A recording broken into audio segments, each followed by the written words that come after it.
रक्षाबंधन आहे ना, माहेरी जाण्याची ओढ लागलीये. पण खरं सांगू, यावर्षी ना मला राखी बांधण्याची किंवा ओवाळणी घेण्याची फॉर्मॅलिटी नकोच आहे. मला हवा आहे माझा हरवलेला भाऊ, जो कधी मला चिडवायचा, हसवायचा, वेळप्रसंगी रागवायचा सुद्धा. माझ्या हक्काचा मित्र, ज्याने मला कधीही कोणत्याही गोष्टीसाठी जज केलं नव्हतं, पण तरीही माझ्या चुका मला न कळत समजावून सांगणारा तो भाऊ. आता असं वाटतंय की आपण खरंच किती लवकर मोठे झालो ना, परिस्थितीमुळे, कर्तव्याने, अनुभवाने.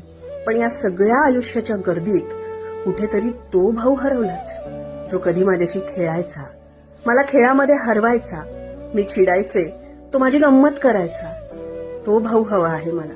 खरे सांगू, मला ना माझा हा कर्तव्य दक्ष भाऊ नकोय. मला माझा खोडकर भाऊ हवा आहे. मला चिडवणारा, हसवणारा, लाजवणारा. सणाची फॉर्मॅलिटी नकोय मला, अंतर्मनाची शाश्वती हवी आहे. खरंच नात्यामध्ये असाही दुरावा निर्माण होतो का, की जो दुरावा कोणाला सांगताही येत नाही आणि दाखवताही येत नाही, पण मनात मात्र एकमेकांसाठी ती एक जागा रिकामी